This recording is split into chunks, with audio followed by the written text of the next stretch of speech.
ठंडे पानी से नित्य नहाना ब्रह्मचारी के लिए अत्यंत आवश्यक है। सर्दी अब शुरू नहीं हुई, वो गीजर से स्नान शुरू हो गए, साधना हो रही। प्रतिदिन 2 बार स्नान, स्नान में ठंडे जल का प्रयोग। देखो पूरी सर्दी में ठंडे पानी से नहा के देखो, नियम ले कि गीजर कब नहीं नहाएंगे। और तेल की जरूरत क्या है? जब ब्रह्मचर्य है तो तेल की जरूरत क्या है? चाहे गृहस्थ हो चाहे विरक्त, थोड़ा शरीर का व्यायाम अत्यंत आवश्यक है। दवा कोई वर्जिश से बेहतर नहीं, नुस्खा है कम खर्च, बाला नसेन, शक्ति बढ़े फुर्ती लहे, चोट न अधिक पिराए, अन्न पचे चंगा रहे, कसरत सदा सहाय। बांध लंगोटा बचा के इंद्री, कभी न देखा पर नारी, धर्म के टुकड़े खाकर भैया चढ़ी धर्म की तैयारी। ब्रह्मचारी को चाहिए कम से कम 2 बार स्नान, नहीं त्रिकाल स्नान। गुरु भगवान की कृपा से प्रारंभ में ये संस्कार डाल दिए गए थे। आज भी 3 बार स्नान होता है, त्रिकाल स्नान होता है, 3 बार स्नान होता है। अब सर्दी है और गंगा जी का स्नान 3 बार, और जटाएं हर समय भीगी रहती, वो टपकती रहती थी। कोई तौलिया थोड़ी थी कि पोछ ले, वो वही एक अचला, चाहे पोछ ले चाहे ओढ़ ले। अरे मस्ती, वैराग्य की एक मस्ती होती। प्रतिदिन 2 बार स्नान, स्नान में ठंडे जल का प्रयोग। सबसे पहले नाभि विषय स्नान करें, नाभि विषय ऐसे जल यहां नाभि में डाले, 2-3 कमंडल ऐसे, और फिर स्नान करें। ऐसा ब्रह्मचर्य के लिए अत्यावश्यक। एक क्लिप आई थी पंडित गया प्रसाद जी की, तो वो भी स्नान कर रहे थे, तो पहले यही डाला था नाभि, उनका बाबा शास्त्रीय पद्धति के अनुसार स्नान कर रहे।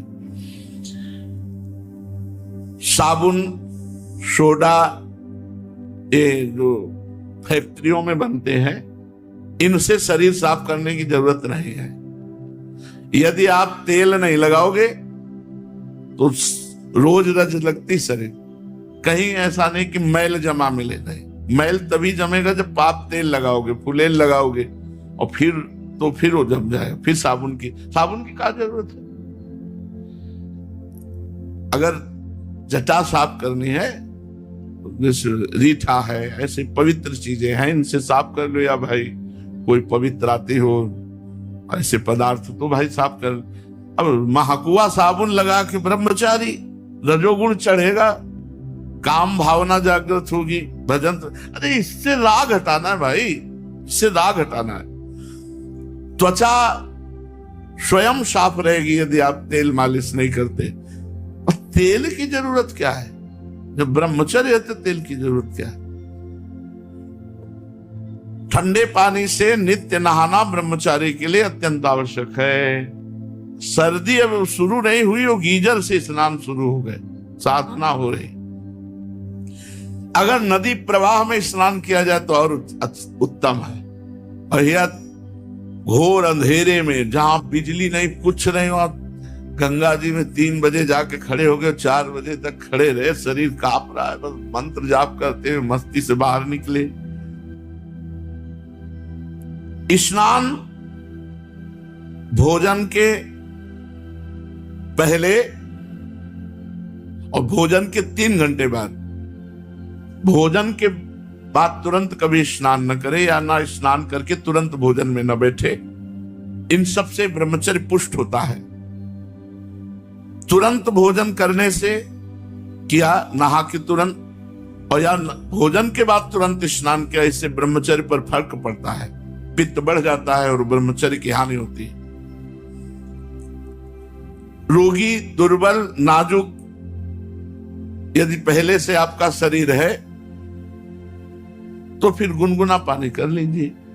और अगर रोगी नहीं है, दुर्बल नहीं है, तो फिर आप ठंडे पानी से, देखो पूरी सर्दी में ठंडे पानी से नहा के देखो, नियम ले कि गीजर कब नहीं नहाएंगे। व्यायाम ब्रह्मचारी को नित्य करना चाहिए, चाहे गृहस्थ हो चाहे विरक्त। थोड़ा शरीर का व्यायाम अत्यंत आवश्यक है। कसरत हमें एक पूज्य बुजुर्ग सिखाते थे, दवा कोई वर्जिश से बेहतर नहीं, वर्जिश माने कसरत, दवा कोई वर्जिश से बेहतर नहीं, नुस्खा है कम खर्च, बाला नसेन, शक्ति बढ़े फुर्ती लहे, चोट न अधिक पिराए, अन्न पचे चंगा रहे, कसरत सदा सहाय। बांध लंगोटा बचा के इंद्री, कभी न देखा पर नारी, धर्म के टुकड़े खाकर भैया चढ़ी धर्म की तैयारी। ये ऐसे तो बिल्कुल गांव की बातें हमें बता रहे। बांध लंगोटा बचा के इंद्री, कभी न देखा पर नारी, धर्म के टुकड़े खाकर भैया चढ़ी धर्म की तैयारी। ऐसे थोड़ी परमार्थ पथ पे चला जाता है। ब्रह्मचर्य में भोजन का बहुत बड़ा योग है। भोजन का महत्व तो लोग नहीं जानते हैं। जो मिला सो, ये दुकानों वाले, उनको कुछ पता है पवित्रता किसे कहते हैं, अपवित्रता किसे कहते हैं, क्या मतलब है उनको। सामने बढ़िया बढ़िया बर्तन में बढ़िया बढ़िया शीशा के अंदर दिखाई दे रहे हैं। बाजार के भोजन से, बाजार की वस्तुओं से थोड़ा नमस्कार, दूरी बना के रखो, तब तो बुद्धि शुद्ध रहेगी। नहीं, हमें तो नहीं लगता। बोले अमुक दुकान बहुत पवित्र है, तो पूछो कि कौन सी गौशाला से घी आता है। ट्रकों घी लगता है, ट्रकों कहां से आता है। आपके सामने पीस बढ़िया आ गई, आप पा लिए, बढ़िया, कितना सोहन पापड़ी बढ़िया है, लेकिन उसमें कौन सा घी मिला है क्या आपको पता चले। तो थोड़ा विचार करके देखो, यदि कहीं चर्बी मिली हुई है तो। ये भगवत प्राप्ति के लिए अत्यंत आवश्यक है ब्रह्मचर्य। भोजन का ब्रह्मचर्य से बहुत बड़ा महत्व है, जिसे ब्रह्मचर्य रहना। पहली बात सादा भोजन, दूसरी बात अल्पाहार भोजन, थोड़ा भोजन। 400 ग्राम 24 घंटे में अन्न पूरे शरीर को बहुत स्वस्थ रख के चलाएगा। 400 ग्राम अन्न। अब आप विचार करो, 400 ग्राम अल्पाहार, 2 रोटी थोड़ी दाल थोड़ा, फिर शाम के लिए 2 रोटी थोड़ा सा। देखो को बढ़िया भजन एक करो, 10 दिन तो कर ले। अगर अच्छा लगे तो ये करना, नहीं फिर छूट ले लो, खूब खाओ पियो, क्या परेशानी। 10 दिन ऐसा कर ले। सादा अल्पाहार, अधिक भोजन करने वाला आंतों को बोझिल करता है। जिसकी आंतें बोझिल होती हैं वो ब्रह्मचर्य नहीं रह सकता। जिसके पेट चर्बी हो, ब्रह्मचर्य के तो। यदि तुम्हें वीर्यवान बनना है, आरोग्यवान बनना है, भगवत प्राप्ति करना है तो ब्रह्मचर्य रहना। ब्रह्मचर्य रहना है तो भोजन सात्विक और अल्पाहार। एक समय ईरान के बादशाह बहमन ने एक महान वैद्य से पूछा कि हम दिन रात में कितना खाएं जिससे हमारा शरीर स्वस्थ रहे। तो उनका हुजूर 100 दिरम अर्थात 39 तोला, 39 तोला बराबर 390 ग्राम। 1 तोला 10 ग्राम होता है। हम चलो 10 ग्राम छोड़ दिए, 400 ग्राम। 39 तोला में बादशाह से कहा कि हुजूर 100 दिरम अर्थात 39 तोला बराबर 390 ग्राम। फिर कहा कि इतने से शरीर स्वस्थ रहेगा। तो वैद्य ने कहा शरीर पोषण की और स्वस्थता की बात आपने कही, वो तो इतनी ही है। इसके उपरांत जो खाया जाता है वो व्यर्थ है, वो बोझा है, वो शरीर को अस्वस्थ करने में सहायक होता है। 400 ग्राम भोजन 24 घंटे में। हम कहते हैं 2 बार 400 ग्राम ले लेंगे, 2 बार 400, इतने में तो चल जाएगा। देखो 400 ग्राम लेकर एक दिन रोटी को तोल लो, एक रोटी कितने ग्राम की है, दाल कितनी होगी, सब्जी कितनी होगी, टोटल 400 ग्राम एक बार में। तो 800 ग्राम रख लो। वैसे 400 ग्राम तो एक्स्ट्रा ही है, 400 ग्राम नहीं, 410 ग्राम एक्स्ट्रा हकीम के अनुसार। ये ब्रह्मचर्य के लिए स्वस्थता की बहुत सुंदर बात है, बहुत सुंदर बात। कोशिश की जाए, हम भी मिलाते हैं, आप भी मिलाओ साथ। 400 ग्राम ये स्वस्थ शरीर के लिए, साधक के लिए, साधना के लिए, जो फावड़ा चलाते हैं उनके लिए हम नहीं कह सकते, क्योंकि इतनी मेहनत उनकी होती है कि 10 रोटी खा के जाए चूल्हे की बनी भाई, तो फिर 4-6 घंटा बाद भोजन चाहिए। किसान आदमी तो लकड़ी पच जाए ऐसा लीवर होता है।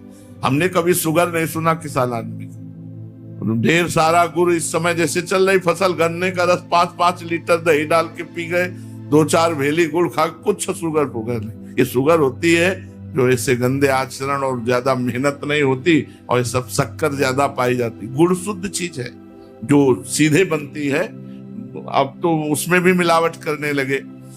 भगवान बुद्ध कहते हैं कि अगर भगवत प्राप्ति करना है तो हल्का आहार, एक बार भोजन, यह उसी को 2 बार, उसी को 2 बार यार किया जाए, क्या जाता है, देखो नियम लेके देखो, ठीक है 400 ग्राम भोजन, और दंड बैठक मारो, थोड़ा व्यायाम करो, प्राणायाम करो, संयम से रहो, संभल करके। जो साधना के लिए भोजन पाता है वही ज्ञान विज्ञान संपन्न होता, नहीं तो महामूर्ख होता है। पशु केवल भोजन ही भोजन पाते रहते हैं। भोजन तुम्हारा जीवन भी है और भोजन तुम्हें मार भी देगा। अब आप सोचो जो दूसरों का मांस खाते हैं कैसे जीव है। अरे ऐसे ऐसे जिंदा मछली पकड़ के ऐसे चबाते, इनको यमराज चबाएंगे ऐसे। देख लेना, यहाँ मृत्यु लोक में ही ऐसे दंड मिलते हैं, पूछो मत। अब एक्सीडेंट हुआ, फंस गए पूरे सब लोहा लंगड़ यहाँ ऐसे, ओ वैसे ही जैसे फंसा के तुम मारे। अब तड़पो तड़पो, कब कहाँ कैसा चीख रहा है, चिल्ला रहा है। अवश्य में भोक्तव्यम कृतम कर्म शुभाशुभम। जीने के लिए खाओ, जियो भगवान के लिए, मरने के लिए मत खाओ। काहे को इतना भोजन। भक्तदास वामन, उनसे पूछा निकम्मा कौन है, तो उनका निकम्मा वही है जो बहुत भोजन करता है। वही कायरता, आलस्य, प्रमाद, अल्पाहार। महापुरुष की पहचान क्या है? जो अपने को सबसे छोटा मानता है और अल्पाहार युक्त रहता है। अल्पाहार थोड़ा भोजन और अपने को सबसे छोटा मानता है, वो महापुरुष है। महापुरुष कैसे बने? मन को वश में करने से। मन को कैसे वश में करें? सात्विक और कम भोजन पाने से और ब्रह्मचर्य रहने से। तो कम खाना कैसे सीखें? आहार को थोड़ा थोड़ा घटाते चले जाओ और एक लिमिट में ले आओ। आहार कैसे घटे? बेस्वाद भोजन पाओ, बेस्वाद भोजन पाओ, अपने आप 300 ग्राम में मन कहेगा रहने दो। सात्विक आहार, ताजा भोजन,